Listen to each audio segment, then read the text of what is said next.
Welcome. How's everybody? Good? Man, God's good to us, isn't He? Like, what you're experiencing, what you're feeling, that's not an emotion. We don't have church to generate emotion. That'll get us nowhere. That's the presence of God. And I mean, it may make you emotional, but the presence of God is real. It's felt. And today, that's what I want to talk to you about. We're in this series called The Walking Dead, and it's kind of a big deal. Zombies are in right now. That's the cool thing right now, zombies. But I want you to think for a second what actually a zombie is. A zombie is a body without a spirit, right? It's just flesh that exists. And today I want to open your eyes to something that you may know, but you may not have really considered, that you may not have thought about. I want to look at something that Jesus was saying in the book of John, and it's in John chapter, I think it's 6. Yeah, we're going to be in John chapter 6 or 7. I don't know where we're going to be. We're going to be in 6. Sorry. What's going on here is there's this discussion, and Jesus is teaching, and he's talking to these people who lived under the laws of Moses. And you know the laws of Moses, those are in the Old Testament, and they were given to the Jewish people, to the Hebrew people, as they come out of captivity and bondage in Egypt. And when they were leaving out of Egypt, they were in the desert, and in the desert there wasn't provision, so God provided. And what God provided was bread from heaven. Now, they called it manna, right? Now, the word manna actually means, what is it? That's what manna means. So when my wife cooks, we eat manna.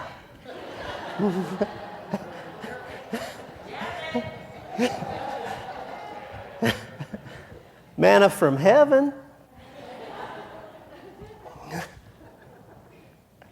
What is it? And it was a flaky substance that was just formed. And I like the children of Israel, they complained and they griped about this manna. And they're like, we don't have nothing to eat, and all we've got is this manna. Do we ever get like that? Like, I don't have anything, and all I got is all this stuff. And that's kind of the way they were. But what happened was God provided this bread from heaven. And this bread from heaven sustained these people through the wilderness. But here's the deal. Every person that ate the manna, except for 2, died. They all died. And so Jesus is talking about this manna, and he's saying the flesh. Now, here's what was going on at that time. You got to remember that the world was different than it is today. Okay, I want you to understand this. A lot of us don't have the concept of how the world was. In Genesis, early in the story, God, He comes down and He creates. And God creates everything there is, and He speaks it into existence. And as God is creating, He forms the earth, and He forms the world, and He forms all of these things in the physical realm. And then God forms man. And then the Bible says, God breathes the breath of life into the nostrils of man. Now, that word breath is a funny word. It's an ancient Hebrew word. And as you're thinking about that, what God is breathing is the same word like for spirit. God places His spirit in man. And that's what causes life. Because without the spirit, there's no life. And so as God breathes the breath of life into the dust of the ground, it becomes alive. But something happens in the garden.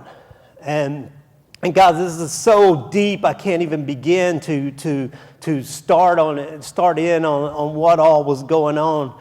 But mankind chose a different way of living. They chose to live by their will, not the will of God. And you got to remember, man was placed in Eden, right?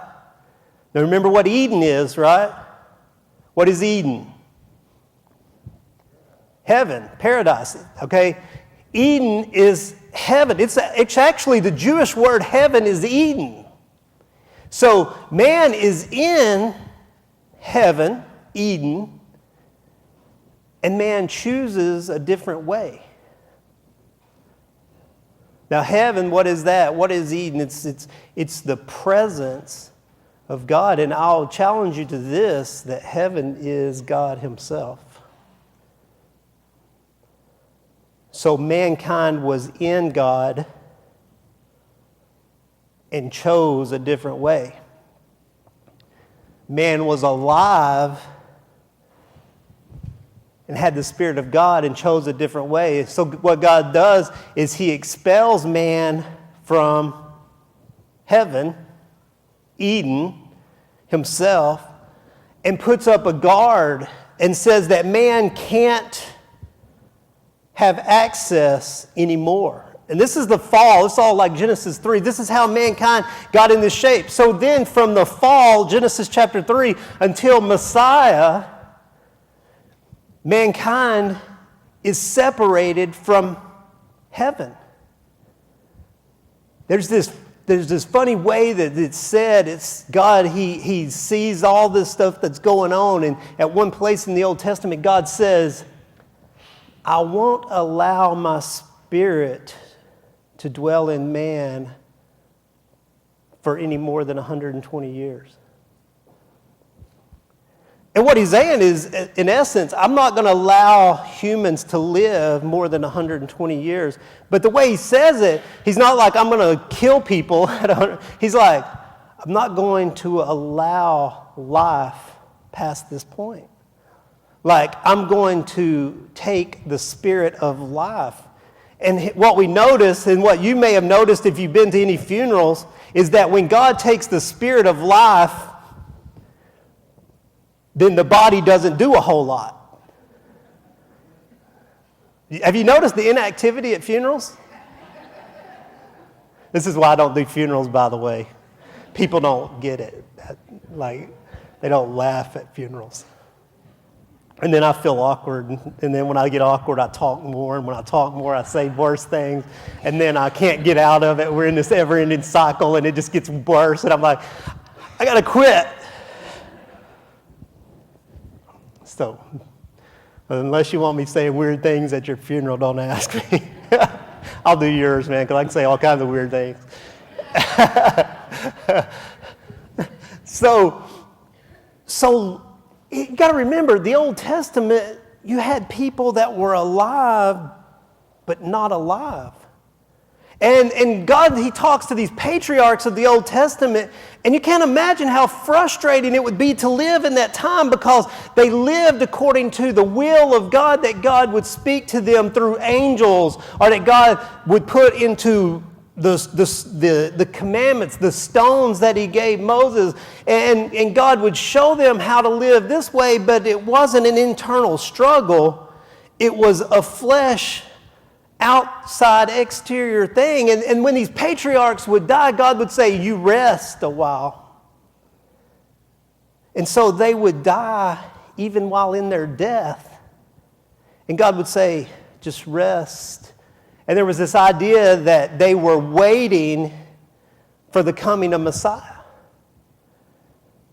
Now, this is the way the world was. And so when these people ate manna from heaven, bread from heaven, they still died, even though it was the provision of God.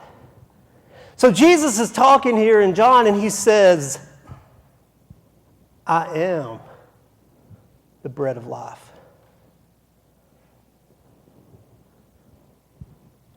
I am the bread of life. I am the provision sent by God. And if you eat of my flesh, you will have life. Now, you got to remember in the law that there was laws against eating people. There was laws against eating flesh. So like this is tripping everybody out, especially these really religious people, because they're like, oh, that's gross. I don't know if they said it like that, but they're like, that's nasty. So as Jesus is teaching, he's like, you got to eat my flesh and drink my blood. And they're like, whoa, I was in when you were feeding the 5,000. When it was fish and bread, I'm in. I like the healing. I like the raising the dead part. I like the spitting on the ground and wiping the mud in the guy's eyes. I like that stuff. I like when the blind see. I like when the cripples walk. I love that stuff.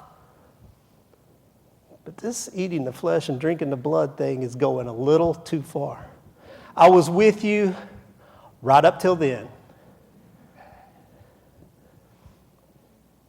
So this is what's going on, and Jesus then turns to the people who had been following. Now we call the disciples, we say, how many disciples were there? Just shout it out, it's all right. 12, right, everybody? Okay. But actually there was a group of about 100 people that followed Jesus around everywhere. There was such a large group that there was multiple choices to replace the fallen disciple of people who had been with him from the beginning and seen and experienced everything. So it wasn't just these 12 guys. There was a large group. And this is the context of what's going on. He turns around and he starts talking to his group. And I would dare say his local church. Because he had been talking to the church, like he had been talking to thousands. Like at this one time, man, there's 5,000 men. And, they had bukus of kids. So time you add women and children in, man, there's like 15,000 people Jesus is talking to. Now, I'm saying Jesus has got a set of lungs because they didn't have sound systems. He's like, and I say, and everybody was like, like a rock concert, hello, Detroit! I don't know how it was. But it's 15,000 people. And then he turns. He's talking to his group. And they're like, man, Jesus, this is hard. This is hard. And this is the context in verse 60 of John chapter 6. This is the context. So in John chapter 6, verse 60, it says, when many of his disciples heard it, they said, this is a hard saying. Who can listen to it? But Jesus, knowing in himself that his disciples were grumbling about this, said to them, do you take offense at this? Then what if you were to see the Son of Man ascending to where he was before? It's very interesting there. I could go on for days just with that. What if you see the Son of Man returning to where he had come from? Now, a lot of people say up. But wouldn't Jesus, in fact, have come from heaven, and heaven would be God, and Jesus came from God and was returning to God? What is God? Well, we learn all through the Bible, God is spirit. So Jesus was spirit, became flesh, and then became spirit. He returned to where he had come from. We have to understand that God is spirit. He's not we more think of God more like the Lincoln Memorial. Don't we? I mean, isn't that our view of God way more than air? Well, it just makes sense to us, right? God is not Lincoln Memorial. Because the Lincoln Memorial can't be everywhere, and it would be hard for the Lincoln Memorial to be inside me. It's big and concrete. So he's spirit. All right? So he says, what if you see this happen? Like, you think me talking to you is hard? What happens when you see this?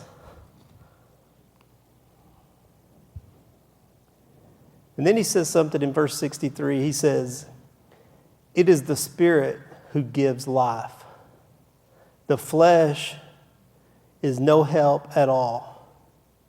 The words I have spoken to you are spirit and life.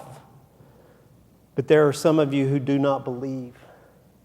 The word believe there is like to entrust yourself to. Commit to is a better word. Believe, you can translate the word commit in the place of believe, and it makes more sense in our language today. There's some of you who aren't committed to my way of living. Some of you aren't committed to the idea that I'm Messiah. And the whole point of Messiah was to take what happened in Genesis 3 and rectify the situation, right? To bring life back. Instead of God being there, to bring God here, where God would be among his people. He says, I will put my words in them. I will be their God, and they will be my people. He talks about this all through the Old Testament. In this day when Messiah comes, he will bring the dead to life. There will be resurrection. Now, we know people lived after Genesis 3, right? But what were they? Zombies. They were alive without a spirit, without the Spirit. And that's why things got so funky, man. You're like, how did things get so funky in the Old Testament? Because they were dependent on the flesh to discipline the flesh. And we know how well that works. So Jesus said that the Spirit gives life that flesh can't. It's funny, in John chapter 3, we're all familiar with like John 3:16, but in John chapter 3, we see this discussion between Jesus and this teacher of religious law. His name was Nicodemus, and they're having this discussion, and Jesus is saying things like, you're not far from the kingdom of heaven. You're not far. Like, you almost get it. He says, you must be born, the word he uses is born from above, or born of the Spirit. And the most intelligent, the teacher of religious law, the one who was the Harvard educated, says, but how can I go again into my mother's womb when I'm old? This is what people without the Spirit ask. Because they only think one way. We only think in terms of tangibles, of physical things. So when Nicodemus and Jesus, they're talking about the same things and they're saying the same things, but one is interpreting everything through his nature, through his flesh nature, and the other one is speaking in spiritual truths. If you want to have life, and John's thinking, but I'm alive. Nicodemus thinking, but I'm alive. But Jesus knew something he didn't know, that it's the Spirit that gives life. That when Messiah comes, God's Spirit would be in man again, and man could be alive again. And this is where we find ourselves, and it's way different. So the bread that Jesus is talking about, the bread of life that Jesus is, he is the Spirit of God, the known, manifested, the aware, being made aware Spirit of God that comes and gives life. And it's through what Jesus did, through his sacrifice of the flesh, the putting to death of the flesh, that brought life in the Spirit. And so we can be alive and alive. That's the way this writer Paul says it. He says those who are alive and remain alive, like when he's talking to this, he's like, those who are alive and alive. And you're like, oh, what? But we all know zombies, right? We know people who are walking around that are just existing. But that's not the life God wants for us. God brought this Jesus to breathe air into our mortal bodies. I love the way Paul says that in one of his letters. He's like, and God will place his Spirit and bring life into our mortal bodies. And a lot of people looked and thought, well, that means that in resurrection, there's a physical body in resurrection. And Paul's like, listen, I've told you, and I told you 1,000,000 times that flesh and blood cannot inherit the kingdom of God. So what's he talking about? Now, I'm going to bring a spirit of life into your mortal bodies. While you are alive, you can be made alive.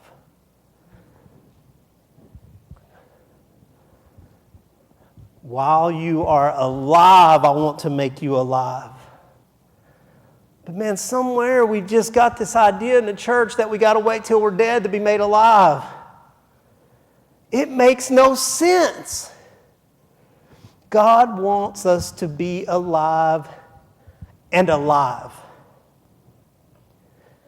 It's called, in Christian, churchy things, whatever this is, walking in the Spirit. What does that even mean? Walk in the Spirit. And then you got all these ideas because you watch Benny Hinn and you watch all this stuff on TV. And I know somebody loves Benny Hinn, and I'm not against Benny Hinn. We'll call them television evangelists. We see it on TV, and we sit there in our chair going, no way. We do. And if you don't, you're like, I got some stuff. I got some lakefront property in Arizona, oceanfront, that you need to check out.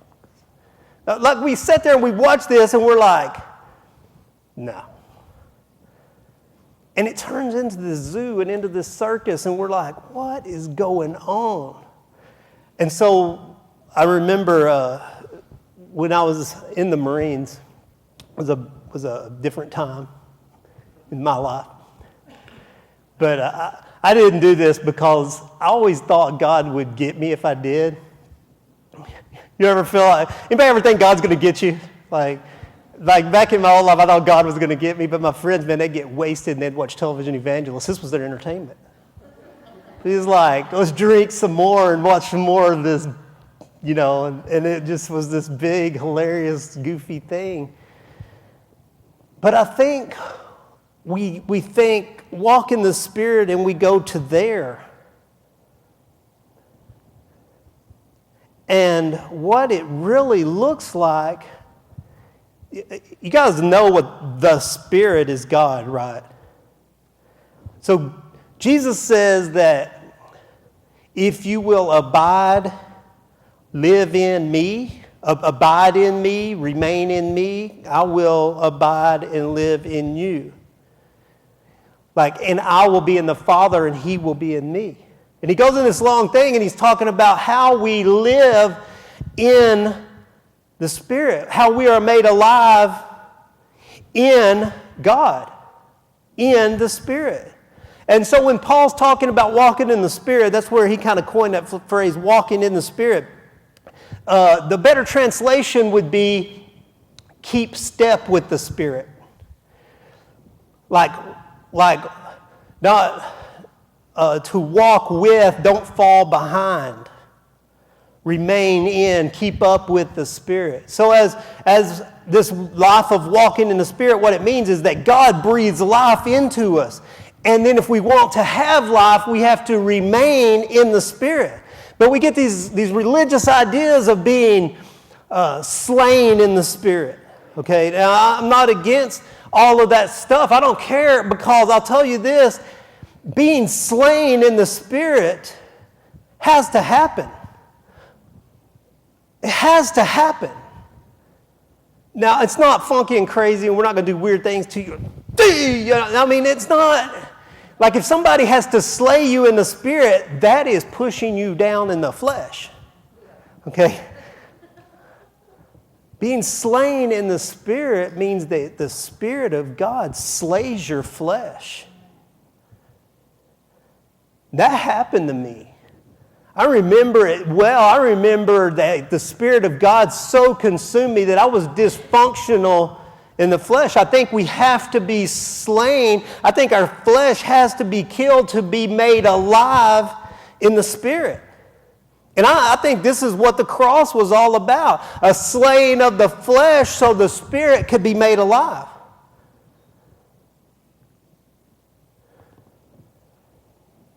And then as the Spirit starts to move in us, as God consumes us and we are in Him and He is in us, it's not like the Old Testament We're not following a bunch of rules and trying to do right and being better than I used to be. Paul goes into this long thing and he says stuff like this. He goes, I don't know why I always do what I don't want to do when the things I used to do I hate. He says, I don't understand myself at all. He's like, I try so hard to follow the law and I love God's law with all my heart, but it's the flesh nature in me that makes me rebel and it's making me a miserable person. He says, who can save me from this? And everybody's like, see, Paul struggled. See, Paul did what he didn't want to do. He was failure to his flesh. And Paul says, who will save me for this? And we stop. Because there's a section that changes in the Bible there. But Paul didn't stop. He says, who will save me from this? Thank God the answer is Jesus, the Messiah. I don't have to live that way anymore.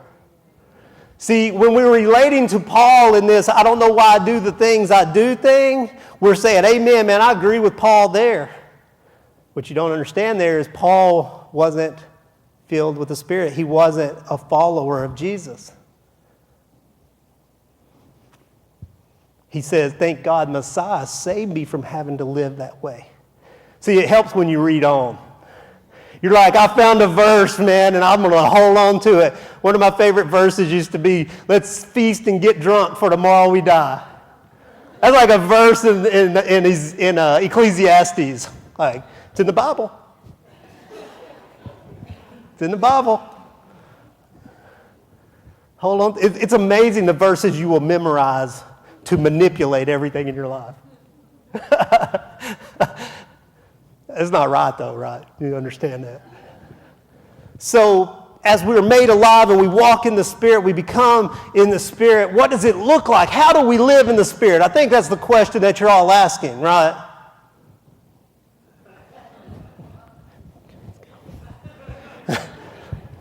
Not asking. Let's go.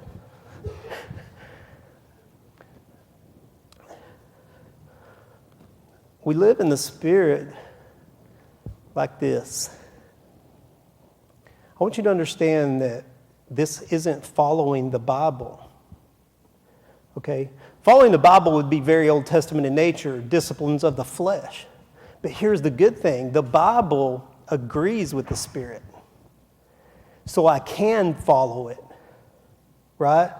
So I must follow the will of God to keep step with the Spirit.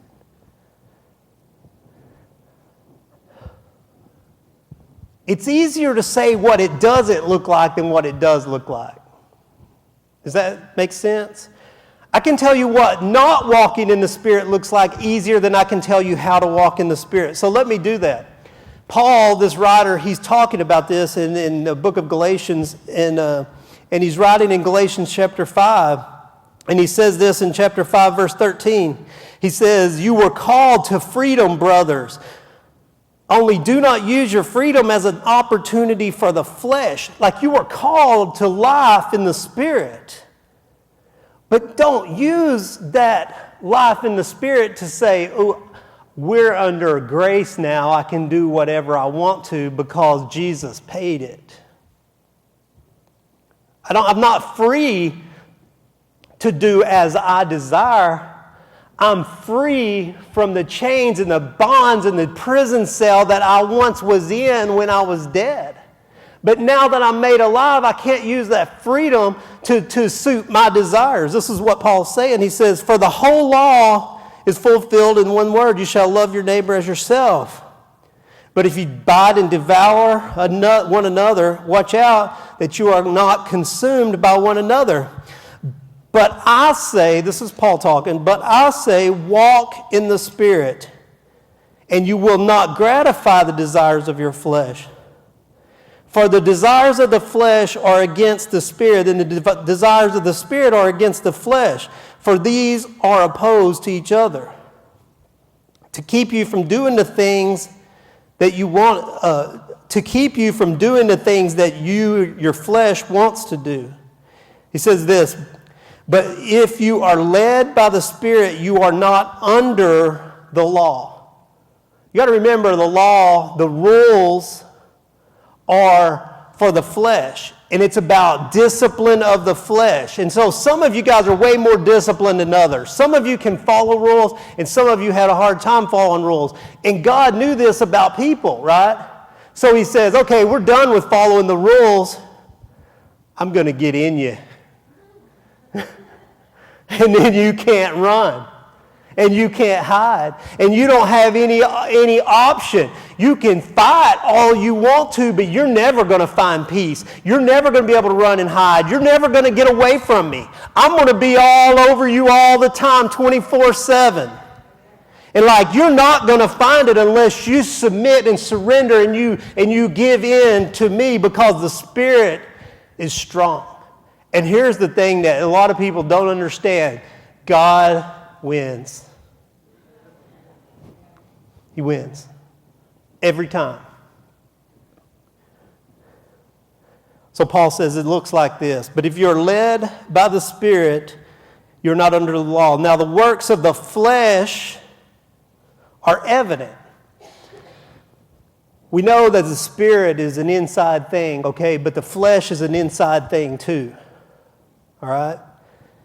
Jesus taught that whatever is in us manifests. That word manifest means is made known. Whatever's in you comes out. And you may hold it in for a while. This is why drinking is a bad idea. Drinking is like pulling the pop top on what's inside. And here's why. Any kind of drug or alcohol or all that thing, it makes you lose your ability of self-control. So then it's game on. And you think everybody likes you and thinks you're funny when you're doing that, and they don't. They don't. Have you ever been the sober person in the group? It's not as fun. Like, you're like, these guys are idiots and I want out. I just want away. I'll never do this again. Taxi drivers, man, those guys got the worst job in the world. Now, the works of the flesh are evident. When you are alive in the flesh, it looks like this.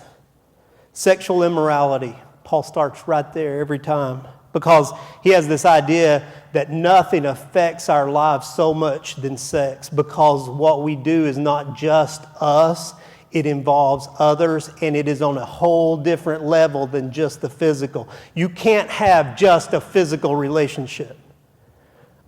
Everything gets involved. When that intimacy that God made to bond marriages together, when you take that into another place, out of context, what is so strong is still just as strong, but in a way that'll kill you. A lot of you guys are like, you don't even know what you're talking about. Whatever, do whatever you want. I don't care. I don't, whatever, man. I mean, I'm just telling you how to have life. You choose. Impurity. Sensuality. Like, no. I got a new shirt. That's why y'all are so distracted. I've never wore red before, but I've got a lot of comments about it, so I might wear it again. Thank you, man. That's awesome. Idolatry. Oh, my goodness. I'm glad we don't have idols in America. Well, other than like American Idol and everything else. Sorcery. Glad we don't have that stuff anymore. Oh, wait. You know what the word is there? Pharmacia. Pharmaceuticals. Drugs. Oh, well, that changes. I didn't think the Bible talked about using drugs. Oh, it does. Enmity. I don't know. You guys can figure that out. Google. Strife. Jealousy. fits of anger, rivalries, good old healthy competition. Let me tell you this, man, your spirit doesn't need to get ahead. Your spirit's good. It's your flesh that's got to beat everybody. It's your flesh that's got to get ahead. It's your flesh causing all of the troubles in our life because we are wanting something. This guy James that writes the New Testament, he says, what causes quarrels and fights among you? It's that you don't have what you want and you'll lie and kill and destroy to get it.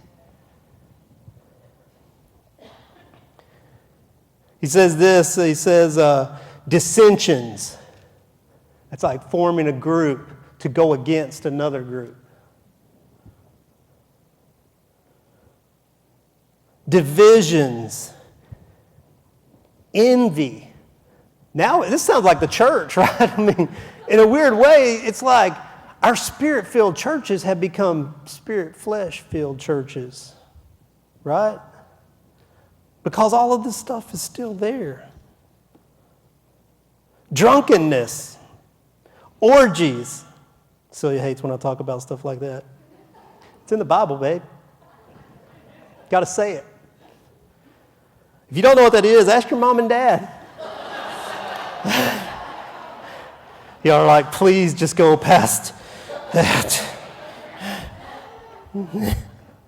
He says, and things like these, all of this kind of life and all of this kind of living, he says, this is what life in the flesh looks like. And he says, I'll warn you as I've warned you before. Get this. Underline this. Don't highlight it with a black marker. That those who do such things will not inherit the kingdom of God. If you want to live this way, you can't be in heaven. You can't be abiding in God. So we have to choose to live in the flesh, live according to the flesh, or we can live according to the Spirit. And then he goes and he says, life according to the Spirit, it looks like this. Love, joy, peace, patience, kindness, goodness, faithfulness, gentleness, self-control. Against such things there is no law, and those who belong to the Messiah Jesus have crucified the flesh with its passions and desires. And if we live by the Spirit, let us walk by the Spirit. If we are alive in the Spirit, if we are made alive by the Spirit, then let's walk the way we were made alive. We can't get saved, reborn, resurrected, transformed, and changed one way and then go back and live another way. As we are resurrected, transformed, and changed, we must continue to walk that way. Or else we're just going right back to the life that we were resurrected from, and we're trying to combine life and death, and that's a miserable way to live. I hear people that get in that situation and they say things like, I wish I had never known. I was better off when I was just whatever. But the truth is, you're not better off because all roads lead to death. Become alive and walk in that life. It's not life-taking, it's life-giving. Isn't love a better way to live? What are we wanting out of life? We're doing everything we can do in the flesh. Sexual immorality, drugs, all of these things. What are we really wanting? Love. What only the Spirit can give. Peace. We make war with everybody in our lives trying to have peace. You will never achieve a fruit of the Spirit trying to pursue it in the flesh. If you think sex will give you love, you're going the wrong direction. Sex will never, ever give you love because sexual immorality is a fruit of the flesh. And if love is what you're after, you're going the wrong direction. We want peace in our lives. We want joy. Don't you want to live with joy, with passion, with drive? These are the fruits and these are the characteristics and the nature of God. The character and nature of God whom lives in us and whom we live in. But if we want to step out, then we'll produce this other kind of life. And that's what it looks like. That's how we walk in the Spirit. Now, there's going to be a struggle, trust me. The flesh doesn't like to give up. That's what I've noticed in my own life. Anybody notice that? Like the flesh is powerful. And then it throws curveballs at you. It'll throw things at you that sound and look religious. And you're like, wow, that must be spirit. No. Here's what you've got to ask. It's simple. I ask questions. When something comes at me, and if it looks spiritual even, I ask this, is it life-giving? Does it give peace? Does it give love? Does it give joy? Does it give goodness? Is it self-control? Or is it causing divisions and anger and bitterness and hatred? You can tell the difference if you ask the right questions. What is the fruit of this action that I'm taking? Should I go here? Well, what does God want me to do? Does He want me to go here? Does He want me to go there? Does He want me to do this? Does it give love, peace, joy, goodness, faithfulness, gentleness, self-control? Or is it going to provide enmity and strife, divisions? It's real easy once we ask the right questions. We look at it and we go, what does the fruit of this decision look like? And when we start to make our decisions based on the fruit of what it looks like, then we'll know what to do. How do I engage this person who's hurt me? How do I go back?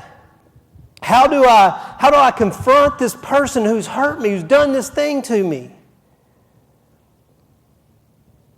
Is it going to produce love, joy, peace? Or are you looking for a fight? Are you looking to dominate? Are you looking to compete and win? See, I think winning is definitely a fruit of the flesh. And that's one I struggle with because I like to win. I hate to lose, worse, but I like to win. And that's of the flesh. My spirit, it doesn't need that. My spirit needs peace with everybody. Can't we all just get along? It seems easy, doesn't it? But listen, trust me on this one. I'm done. I'm done talking to you. We're out of here. And when we leave here, man, I'll tell you what's fixing to happen. You're going to have every opportunity to get in the flesh before you leave this building. Trust me on that. And whether, man, it may be sexual desire. It's like some of us can't help it. We just put off that vibe.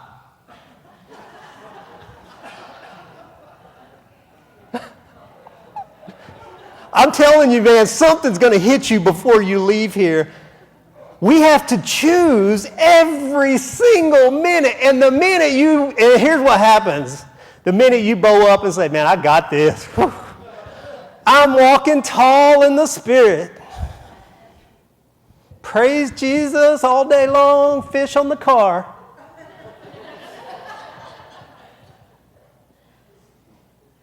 Go ahead. Because it's coming from a place you weren't expecting it. We have to always be aware, and we have to look at every decision and ask, is this going to give life in the Spirit, or is this going to kill me in the flesh? All right, I'm done.